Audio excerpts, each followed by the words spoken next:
Em conversa com jornalistas, a ministra das Relações Institucionais, a Gleisi Hoffmann, defendeu a candidatura do ministro da Fazenda, Fernando Haddad, criticou a taxa de juros aqui no país e afirmou que o fim da escala 6x1 será prioridade do governo. E Ander mencionou essa discussão agora há pouco. Vamos ouvir então os principais assuntos que foram abordados por Gleisi Hoffmann. Eu acho que numa situação como essa, que é de um enfrentamento grande, que está em risco um projeto de país e a nossa democracia, todos têm que entrar em campo. Todos têm que vestir a camisa e fazer aquilo que melhor sabem fazer na disputa eleitoral. Então, eu defendo que todos os quadros nossos, inclusive o ministro Haddad, sejam candidatos nesse processo eleitoral. Tem vários ministros que vão sair, né? O presidente Lula, eu conversei com ele, a priori eu ia ser candidata a deputada federal, porque eu também acho que nós temos que investir na nossa chapa de candidaturas a deputados federais, deputadas, precisamos aumentar a nossa bancada, o PT aumentou em 22, nós estávamos com 56 deputados, fizemos 69, eu acho que nós temos que ter uma meta de chegar pelo menos a 80, 85, não sei como é que está essa discussão dentro do PT, de formação das chapas de todos os estados, mas eu sairia deputada federal, até porque em 22 nós fizemos 5 deputados federais no Paraná pelo PT. Eu considero um número bastante positivo, né? Mas numa conversa com o presidente Lula e dentro dessa estratégia de que nós temos que fazer uma disputa efetiva e que essa eleição é muito importante, ele me chamou para ser candidata a senadora. O que eu aceitei com muita alegria, já fui senadora pelo Brasil e eu acho que a chance da gente fazer um bom debate e uma boa campanha no Paraná, né? Então, com isso, eu me licencio agora, final de março. Eu acho um absurdo os juros continuar nesse patamar de 15%. Isso só tem implicação numa coisa, aumento da dívida pública brasileira. E aí vem gente querendo que a gente faça corte no fiscal para baixar a relação de vida-PIB. Nem que a gente deixe de gastar tudo em saúde e educação, nós não vamos baixar essa relação de vida-PIB. Porque cada ponto percentual da taxa de juros significa 50 bilhões de reais. Então, eu não vejo por que manter. Nós estamos com a inflação baixa, dentro da banda da meta, entendeu? Nós estamos com o dólar despencando, nós estamos com os preços dos alimentos caindo. A que interessa? Para que manter essa taxa de juros? Eu realmente espero que a autoridade monetária faça uma reflexão e comece a baixar as taxas de juros nessa próxima reunião. O fim da escala 6x1, prioridade do governo e do presidente Lula. Depois a gente o presidente ter feito a correção do salário mínimo por aumento real, ter conquistado mais empregos para a população, ter feito a isenção do imposto de renda para quem ganha até R$5.000, está na hora de cuidar da qualidade de vida do povo brasileiro. Não é possível que as pessoas tenham um dia só por semana para descansar e para terem os seus afazeres domésticos e pessoais. Isso atinge principalmente as mulheres. Então, o presidente Lula está determinado. Nós temos vários projetos em tramitação no Congresso, já estamos conversando com o presidente da Câmara, estamos conversando com os parlamentares, com os líderes, e o presidente está vendo qual é a melhor estratégia. Não está descartado, inclusive, o envio de um projeto pelo Executivo com a finalidade de terminar a escala 6x1. Nós estamos conversando com os líderes, conversando com os deputados. Nosso objetivo é manter o veto. Achamos que isso é importante. Esse processo de responsabilização da tentativa de golpe se deu dentro do devido processo legal e ele é pedagógico. Qualquer situação que mexa nisso, inclusive porque ainda nós estamos com o processo em andamento, vai ser muito ruim para a democracia e para o Estado democrático de direito. Vamos então para as análises, vários aspectos para a gente tratar com os nossos analistas de política, Ander, Basília e Ranier.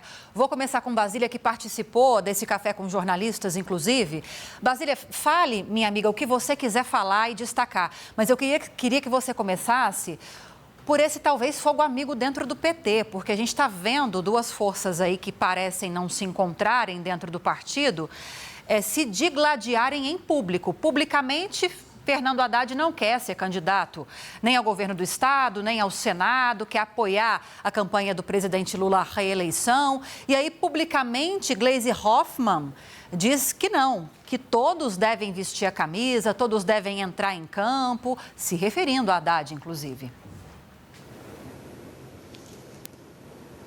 tem que ir para o sacrifício, né? Uma expressão muito comum aqui, quando a gente se refere, inclusive, ao ministro Fernando Haddad, que foi candidato à presidência da República em 2018, perdendo para o então eleito Jair Bolsonaro, ele que é tido como um dos principais ministros, se não o principal ministro da esplanada dos ministérios, muito próximo de Lula, está aí com as rédeas, né, de um dos temas mais sensíveis de qualquer governo, que é a economia, também tem atuado até na articulação política no Congresso Nacional, no que diz respeito à aprovação de temas da pauta econômica. Ele tem uma missão, com o futuro do PT e o futuro da esquerda, das forças progressistas no Brasil. A gente está vendo aí a imagem da Gleisi Hoffmann, porque hoje ela concedeu uma entrevista para mais de 40 jornalistas aqui em Brasília. Foi um café da manhã, inicialmente havia uma combinação em que a dinâmica começaria em off e terminaria no on. Mas ao ver aquele auditório, né, era um salão cheio de jornalistas, diferentes veículos de comunicação, a ministra, que é bastante experiente, chegou à conclusão óbvia: não existe off para mais de 40 pessoas. Então, tudo que eu falar aqui vai ser on.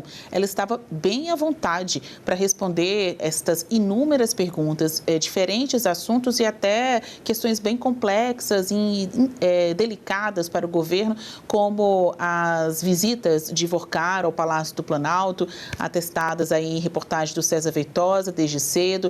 Também o contrato do ex-ministro da Justiça, Ricardo Lewandowski, de seu escritório com o Master. A ministra Gleisi Hoffmann respondeu a tudo. Lívia, só para eu ficar aqui em alguns pontos, você vê que até o cardápio, né, que antecedeu as nossas análises, já é bastante rico de assuntos, mas eu queria trazer algumas pontuações. Gleisi Hoffmann defendeu a competência da Polícia Federal, que tem feito a investigação sobre o Banco Master, e colocou o governo como aquele que investiga, não que está sendo investigado. E defendeu investigações de todas as ordens neste assunto. Master falou também que a CPI do INSS precisa se aprofundar nos descontos legais, no consignado, não ficar apresentando requerimentos diversificados quando perguntada sobre a possibilidade do filho do presidente Lula ser chamado para depor na comissão. Ela falou também sobre política, quer ir para o Senado no Paraná, e lá você também tem um ponto de fricção entre integrantes do PT, porque o filho de José Dirceu, o Zeca Dirceu, que também é político do Paraná, estava ou está em busca desse lugar de candidato ao Senado pelo Paraná. Mas a Gleisi, que tem o tamanho de uma política que já foi senadora, já foi presidente do PT e hoje é ministra do coração do governo, né? Ela disse, ela que está no coração da articulação política do governo, ela disse que a vaga é dela, a vaga de candidata, né, a senadora da República pelo estado do Paraná. O governo ou as forças progressistas no país têm muita preocupação com este quórum do Senado a partir das eleições de 2026, em que candidatos mais simpáticos à direita estão performando muito melhor em discursos, redes sociais, plataforma de campanha, enfim, aparecendo mais do que os candidatos de esquerda, tanto para serem eleitos quanto para serem reeleitos, ali olhando o Congresso Nacional, né? Estas eleições será para a escolha de 2/3 do Senado Federal, então você vai ter uma grande renovação das bancadas, tudo leva a crer, e a direita está indo para cima para conseguir fazer o Senado majoritariamente de direita, não hoje, que é um pouco equilibrado ali, ainda tem muita gente do campo da esquerda. O que significa um Senado mais à direita, um Senado mais hostil ao Supremo Tribunal Federal, que muitas vezes serve como linha auxiliar do Palácio do Planalto na briga aqui entre os poderes. Então, se você tiver um Senado mais à direita, você vai ter mais gente falando de impeachment de ministro do STF, falando que pode derrubar a indicação do presidente da República a novos magistrados e, claro, toda a movimentação de temas que são típicos do Senado Federal, como a avaliação de assuntos econômicos, né? Que diz respeito ao orçamento, mudanças tributárias, isso é coisa do Senado. Também, Basília, e já passando já para o Ranier, mais chances também de um Congresso que tem mais representantes conservadores de direita conseguirem, talvez, de alguma forma, eleger um presidente que esteja ao lado deles para fazer com que essas pautas avancem também. E aí eu trago até a tentativa de muitos de promover processos para impeachment de ministros do STF, que hoje é algo que a gente não consegue ver avançando, não vê essa possibilidade diante da configuração dos representantes que nós temos da Câmara e do Senado, sobretudo do Senado, do Congresso Nacional, Davi Alcolumbre. Quero te ouvir sobre isso, Ranier, e também sobre, em dia de reunião do Copom, a ministra Gleisi Hoffmann reforçar o discurso do governo contra a manutenção da taxa básica de juros em 15% ao ano, ministra destacando, e é um argumento muito forte contra essa taxa básica de juros de hoje, além de outros argumentos, que a cada 1 ponto percentual na Selic, a gente acrescenta 50 bilhões de reais na dívida do governo. Então, é assim, algo que inviabiliza a economia e até dificulta a dinâmica nos cofres públicos também. Queria te ouvir sobre isso. Olha, Lívia, sobre o primeiro ponto, faz todo sentido essa pressão sobre o Senado, essa tática da direita ali de tentar aumentar a sua força no Senado, até por um ponto apenas, se a gente ficar só restrito a esse ponto. O presidente do Senado, como você bem destacou, ele é eleito pela maioria. Se for um presidente do Senado alinhado a essa ideologia ou essa defesa de que deve haver, pelo menos, a discussão de um processo de impeachment de um ministro do Supremo Tribunal Federal, basta a esse presidente dar andamento a esse processo. A gente sabe que nunca ocorreu um impeachment, uma destituição de um ministro do Supremo Tribunal Federal. Então, o simples fato de a pessoa, de um presidente do Senado, dar sequência a um pedido desse já seria um abalo político, um abalo para a imagem do Supremo muito grande.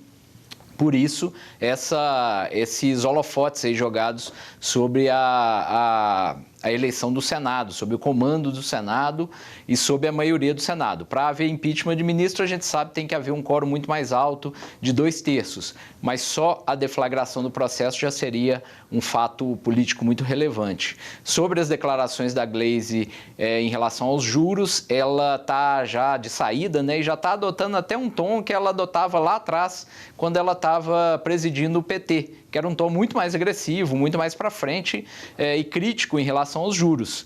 Daí, quando ela assumiu a articulação do governo, ela deu uma baixada de tom nessas críticas, mas o governo, a gente sabe, ele é crítico dos juros altos e só a gente pode avaliar que só não pega mais pesado, entre aspas, vamos dizer assim, porque no comando do Banco Central está o Gabriel Galípolo, que foi indicado pelo presidente Lula, é uma pessoa próxima ao ministro Haddad, mas o discurso para abaixar a taxa de juros, contra esses juros que são um dos maiores aí do mundo, isso é histórico no PT e a Gleisi já está retomando a acidez nesse discurso aí já de saída da articulação política do governo. Agora, Yander, para além de tudo isso que a gente já destacou e você pode reforçar, também quero reforçar o fim da escala 6x1. Você chegou a falar sobre isso também, que é uma das pautas de consenso. Em ano eleitoral, quem vai ser contra um discurso de tirar o peso das costas do trabalhador? É isso que você estava falando mais cedo para a gente, defendendo o fim da escala 6x1. A ministra também citou o PL da dosimetria, que a gente vai ouvir falar muito sobre ele agora também, pelo menos no começo de 2026, e não só no começo, né? Vai ser também utilizado esse projeto de lei e os discursos em torno dele pelos mais variados espectros políticos nas próprias campanhas dos candidatos agora às eleições de 2026. Lívia, para complementar o que eu tinha falado antes sobre a PEC que acaba com a escala 6x1, é uma pauta popular que o governo vai tentar emplacar esse ano, justamente porque é muito difícil algum deputado, algum senador chegar no plenário da Câmara dos Deputados e do Senado e votar contra uma pauta como essa. Agora, pelo tom do presidente da Câmara, Hugo Motta, no tweet que ele fez após a reunião, não vai ser tão fácil assim para o governo emplacar essa proposta. A própria Gleisi Hoffmann, Lívia, ela diz que o governo vai lutar por essa pauta e, se for necessário, enviar um novo projeto ao Congresso, à Câmara dos Deputados. Ela falou isso porque hoje já existe um relatório sobre o fim da escala 6x1, mas que não agradou muito ao governo.